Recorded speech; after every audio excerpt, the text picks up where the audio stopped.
This lecture is intended to provide a brief introduction to what I call public art, which are varying types of artwork that are created to be displayed in a public environment.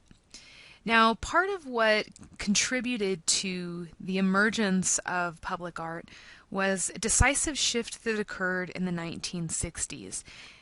And it was during this time that artists began to reconceptualize sculpture and larger three-dimensional objects that really, in many cases, sometimes verge on the designation of architecture. What artists began to argue was that sculpture should not always simply be some sort of small-scale, portable, precious object that is enclosed and enshrined within a museum, but that rather sculpture should be large-scale. It should be outside, available for public viewing. And so we, as I said, begin to see these different kinds of sculptures that are being produced that begin to fit this new argument that sculptors were making. Now, one type of sculpture that came out of this new approach were sculptures that are called land art. And land art, as the name suggests, is a type of art that is out in the land, out in nature. And there are two types of land art. I'm only going to cover one in this lecture. There are site works, which are works of art that utilize man-made materials. And if you want an example of a site work, you can look up Richard Serra's Tilted Arc. That's a great example of a site work. It's a wall of steel. It's outside, located in urban nature, I should say, made from man-made materials. The other type of land art is called an earthwork, which we see here. Now, an earthwork, these are artworks that are made from natural materials. And so to create this work of art, what Robert Smithson did is he went out to the location, and this is the Great Salt Lake in Utah, about 2 hours outside of Salt Lake City, northern Utah, or central Utah. I don't know. The geography doesn't matter. What matters is in the Great Salt Lake. It's in the Great Salt Lake, and he took local materials, so things that were at this site, and he manipulated these materials to make this spiral jetty that extends out into the Great Salt Lake. So typical of an earthwork, he's using natural materials. And again, these are usually materials that are taken from the direct site. The other point with earthworks is that the artwork itself is meant to complement the environment. With site works, which I was mentioning earlier, or land art that is put outside using man-made material, the intent is to change the landscape. With earthwork, the intent is to complement the landscape. Now, in this case, what's complementing the landscape is not only the fact that Smithson has used materials from that site, but the fact that he has chose a spiral. Spiral is an inherently organic shape, and so it speaks to the idea of being out within nature. Now, with this organic shape, talking about nature, with the materials that are natural materials, the work really, in my mind, is meant to be a true testament to nature itself.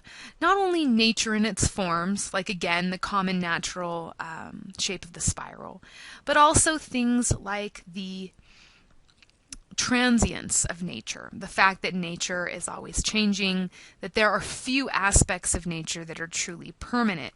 And what I think is kind of interesting is you do see, though, these mountains here, and these are permanent components of nature. So it's almost like the juxtaposition of the permanent and the ephemeral, the transitory, that which does not last. Now, the interesting thing about the spiral jetty is it does have a level of being temporary in the way in which it interacts with the site. So it's built on the Great Salt Lake, and the level of the lake changes over time.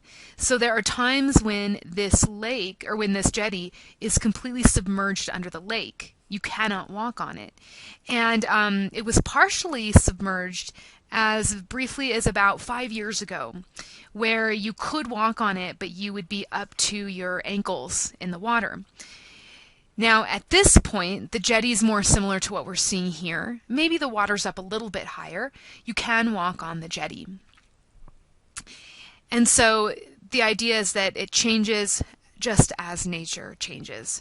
I like this work because I think it truly is an homage to the site. And this is actually a beautiful site. I have been to this site. I made the trek out from Salt Lake City. And you drive like 2 hours. It's in the middle of nowhere. It's so beautiful, though. And this photograph doesn't really capture it. But the Salt Lake is almost like salt flats, and so you have like the white of the salt in the lake against these darker rocks of the jetty, against the blue of the sky. If you go in sunset, it's even more beautiful with the pinks. It's really a beautiful and gorgeous homage. And this is in and of itself is kind of interesting because a lot of people tend to criticize earthworks because they disrupt the site, the natural site. And so, for example, this is untouched land. There's nothing around. And so you have this sort of mark on the landscape that's made by Smithson. You also have the fact that people, art historians such as myself, other people that want to see, that come out to the site. And so we drive out there, some people litter, some people aren't very respectful. Just the amount of traffic has the potential to damage this, what was otherwise a pristine, undisturbed landscape. So it's interesting because there's this ethical argument versus people, people shouldn't be making this work versus, as I say, a really beautiful homage to the site. Here we have another example, and you could maybe say that this is an example of a site work. So I take it back. I do include an example of site work in this lecture. Site work, it's a man-made material, kind of. I mean, you do have marble here, which technically is natural, but you do have some other forms that are more man-made. So you have a man-made, work of art that is meant to transform the landscape. And I chose the Vietnam Memorial for a couple reasons.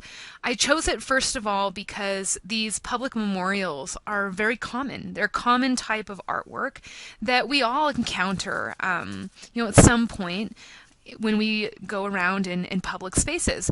And so memorials are made to pay homage to the people that have gone before us. In this case, Maya Lin has created this memorial in remembrance of the people who were killed at the Vietnam Memorial. Now, the other reason why I brought this in to show is because this, kind of like Smithson, even though more so for this piece by Maya Lin, was another controversial piece. This was actually a highly controversial piece when it was first revealed to the public. The public didn't like this piece because they felt like it wasn't a proud monument. So I like this photograph because here's a proud monument in the back. This is a monument to the testament of the memory of our first president, George Washington. And it's an obelisk, which is a monolithic single piece of stone, in theory, form of sculpture that was produced in ancient Egypt. And now it's this very tall, phallic representation of the memory of our first president. So you have this interesting contrast of this, tall, visually, apparent monument versus one that's much more discreet. Whereas you can see it's a wall that kind of angles underground. And people felt like the fact that the wall sort of went underground was almost like being embarrassed, or there was something that was almost shameful rather than proud. And, the Vietnam War was something that was in itself very controversial, and many people argue is kind of a lower point in American history. And so I think it kind of touched a nerve a bit with these people that were, having their own kind of issues with the Vietnam War in itself, and then having this, memorial that was a little bit, as people said, sort of not proud. So basically, Maya Lin created this memorial that is beautiful in its simplicity, yet emotional impact. And to be able to blend those two together, to have this strong impact, but yet being so simple, I think it's incredible. This is an incredible work of art. So what happens is, the viewer, and here's somebody here to give a sense of scale, the viewer walks down. So they make this journey. They physically interact with the artwork, which in many ways is similar to Smithson's piece in that you can walk on there. This idea of, moving around and physically interacting with the artwork, which you don't get to really physically interact with art when you're looking at it in, a gallery or museum. So you physically interact with the piece as you walk down. And on the wall is a list of all the people that were killed in the war. Now, just the extensive nature of this list gives us an idea of the extent of casualty that occurred from this armed conflict. And that alone is really impactful. Then, as you can see, here's this guy, he's looking. The viewer is reflected. Anytime a viewer is reflected or somehow shows up in an artwork, immediately that is an important thing to consider when you're trying to determine the meaning and the significance of a work of art.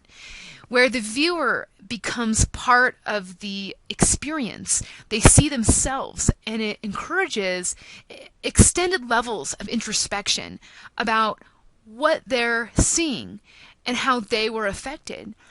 These people that are listed on this wall, they died for this man and his freedom. They died for you. They died for me. They died for this guy who's tending to the garden up here. And so you can see how the viewer himself or herself becomes part of the work. And then, when you're done with the contemplation, you walk back uphill and reemerge to ground level. That walk is meant to be a representation of healing and of coming to terms with what this memorial truly represents. Now, as I said, initially this was a controversial memorial. The public didn't like it. As time has passed, the public has embraced this piece. They do now like it. This is the artwork that best has defined the career of Maya Lin. And it's interesting because it shows that when you have public work, the public becomes much more vocal in their response to the artwork because it's in their space. They encounter it. It becomes a reflection of public, community, national identity, so much more so than some small-scale piece that is hidden away in a museum. Now, I brought this piece in to show some other types of public art that one may encounter. Something that's a little different from these large-scale sculpture, or even you can argue architectural works that we were looking at with our Maya Lin and Robert Smithson piece. This piece, Homeless Vehicle. And these are smaller scale. They're sculpture-like, portable. And here's an example of one here. And again, great photograph, because this homeless vehicle being pushed by this homeless man juxtaposed against the gilded facade of the Trump Tower. So really great commentary on the distribution of wealth within our society. Now, this piece was made because the artist felt like, and this is, I think, a pretty salient point, he felt like homeless people are some of the most invisible people within our society.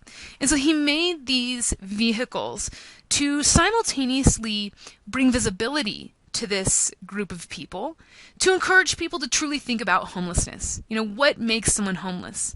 Very often it has to do with mental health issues, economic issues, things that oftentimes are outside of the control of the homeless individual. He also wanted to bring attention to the nature of living a homeless lifestyle. And while bringing attention to this, also making it easier for these homeless people to live. Something that would alleviate the difficult conditions of homelessness while making visible the realities of homeless life. He actually collaborated with homeless people. He talked to homeless people and said, what is your life like? What would you need to sort of help you with your day-to-day life?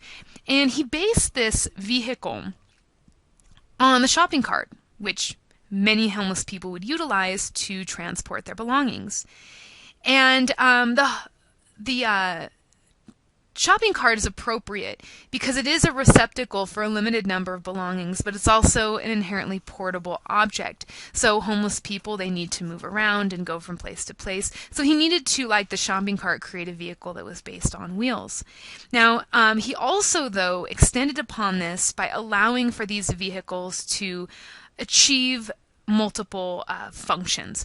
And so it transports belongings, as we can see here. It has a separate contraption for the storing of recyclables. Many homeless people collect recyclables because they can turn them in for money. The problem is you don't want to mix your recyclables with your belongings because you'll get like drips of soda and you'll get it dirty and sticky and those kind of things. So they can store them in a separate compartment so that their other belongings aren't going to get dirty. These are able to be locked up so that their belongings will not get stolen, and also in a pinch it can also act as a mobile form of shelter, although that looks pretty tight to me. And I just want to finish up this brief discussion of public art by talking about graffiti. And I think that the best person, the best artist for us to look at is the anonymous street artist Banksy. Now, graffiti is another one of these forms of public art that is controversial because many people argue that graffiti is vandalism, that it is marking up public property. But in many ways, graffiti artists are making the same type of arguments that the 1960s sculptors were making, those artists which I told you about at the beginning of the lecture. The idea that does art have to be on a canvas? Does it only have to be in a museum? Can art be on a public wall at a place that's accessible for people to view? This is controversial, and there's really no right or wrong answer, and it's something that, people still can't really agree on. Even someone as incredible as Banksy, his work still in many times does get removed because it's seen as public vandalism. Now, I show Banksy's work because in many ways I think he's the best graffiti artist of all time. Now, some people may disagree. A lot of people are starting to tire of Banksy's work. I agree that lately his work has been getting a little bit cliched and not really as significant and profound of works past, but nonetheless, I still think that he will be an artist that we will see in art history textbooks a few years down the road, if not already now. The thing about Banksy's work is that it's not just someone like going and like tagging up, a building with stylized lettering, but he combines really technically sophisticated work. I mean, his craftsmanship is, it's impeccable. He combines that impeccable craftsmanship with a sense of really intelligent irony and really culturally significant messages. And it's appropriate that this is out in public. His work is not as, I think, salient when it is sort of confined within private spaces, like galleries and museums. So this is a piece that he did in Los Angeles in 2011. And what I like about the piece is he's actually thinking about the immediate environment. You have this, house that seems to have been drawn by a child. Here is the landscape drawn in, but he actually seems to incorporate the actual grass into the piece. And the idea is this girl is sort of communicating childhood dreams that really do end up being the American dream, the idea of, home ownership. And basically we have this guy who's come in and he's boarding up the door. He's foreclosing on this childhood's dream. And in many ways he seems to be making the comment that the American dream might not be as realistic or within reach to all segments of American society.